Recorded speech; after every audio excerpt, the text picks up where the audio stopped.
আচ্ছা, আমি প্রথমে রাজি হইনি বলে এখনো রেগে আছো? এখন তো রাজি। এখন আর ডোডুকে দত্তক নিতে আমার কোনো আপত্তি নেই, সত্যি।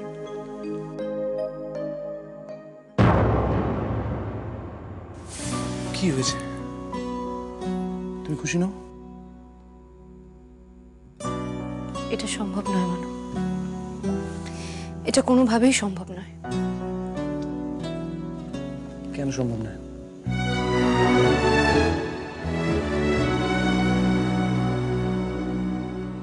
এটা হতে পারে না, কারণ কারণ আমি এটা চাই না মানব। আমি তোমার ভালো লাগা, তোমার ভালোবাসার কথা ভেবেই সিদ্ধান্তটা নিয়েছি। তারপরেই বিহেভের কারণ কি? কারণ একটাই, সিদ্ধান্তটা তুমি একা নিয়েছো, আমি নই। আমি চাই না তুমি তুমি কোনোভাবেই ডোডুকে অ্যাডপ্ট করো। তুমি ডোডুকে ভালোবাসো না? এটা ভালোবাসা না বাসার কারণ নয় মানব। ডোডু আমার ভাইপো, ওকে আমি কতটা ভালোবাসি সেটা সেটা আমি খুব ভালো করেই জানি। তবে কিসের আপত্তি? আমি তোমার রক্তের সন্তান চাই মানব। ডোডো তো তোমার রক্তের কেউ নয়, তাহলে কেন তুমি ওকে অ্যাডপ্ট করতে চাইছো একটু বলবে? এটা কোনোভাবেই সম্ভব না। অ্যাটলিস্ট আমি কিছুতেই এটা হতে দেব না, কিছুতেই না। তবে চিত্রা, একটা কথা মনে রেখো, ডোডো কিন্তু সেই আলোচনাটা শোনার পর থেকেই মেন্টালি কিরকম একটা হয়ে গেছিল এবং বাড়ি ছেড়ে চলে গেছিল। আবার কেন এসব আলোচনা করছিস তোরা? বন্ধ কর তো। আবার যদি বাড়ি ছেড়ে চলে যায় ডোডো, কি হবে? দেখুন মা, এই বিষয়টার মধ্যে আপনি ঢুকবেন না, এটা আপনার এখতিয়ারের বাইরে। ডোডো তো আমাদের সন্তান, ওর ভালো মন্দটা আমরাই ঠিক করব। আরে কি যাতা বলছো? না না, মা তো ঠিকই বলছে। আসলে এখন মানু আর ডোডোর যা অবস্থা, তাতে চিত্রা বাবা থাক না এসব, এখন এসব না করাই তো চুপ ভালো। করো তুমি। কতটুকু ক্ষমতা তোমার? ভাত দেবার ক্ষমতা নেই, কিল মারবার গোসাই।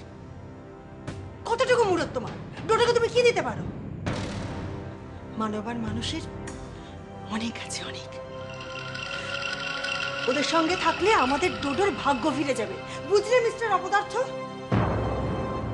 শোনো, কাল সকাল থেকে আমার অনেক কাজ, হাত পুড়িয়ে রান্না করতে পারবো না গো, হোম ক্যান্টিনে বলে দিও। আর মা, কাল সকালে কিন্তু বাবার সব থেকে জরুরি কাজ হলো পুরুত মশাইকে এ বাড়িতে নিয়ে আসা। মনে রাখবেন, ভুলে যাবেন না যেন।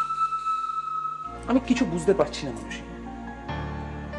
তুমি কেন কেন এরকম ভনিতা করছো? তুমি তো সবকিছু জানো, তা সত্ত্বেও এইসব কথাগুলো বলার মানে কি?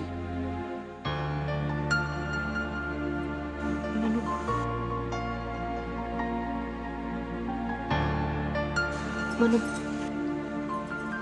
কি হয়েছে যা বলবে পরিষ্কার করে বলো না, চুপ করে আছো কেন?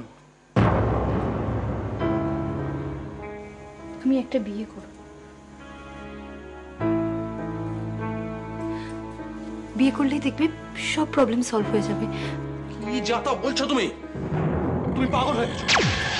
পাগল আমি হইনি মা, আমি তোমার রক্তের সন্তান চাই, ব্যাস। বিয়ে তোমাকে করতেই হবে, আর এটাই আমার লাস্ট ডিসিশন। মানসী, আমার মনে হয় না তাতে কিছু লাভ হবে। ও ও একলা থাকলে ওই পাগলামোটা আরো বেড়ে যায়। ও প্লিজ, আমাদের অধৈর্য হলে তো হবে না, আমাদের ধৈর্য ধরে দেখতে হবে। You have to give it a try. বাকিটা আমরা সময়ের হাতে ছেড়ে দিই। After all, time is the best Hilaire.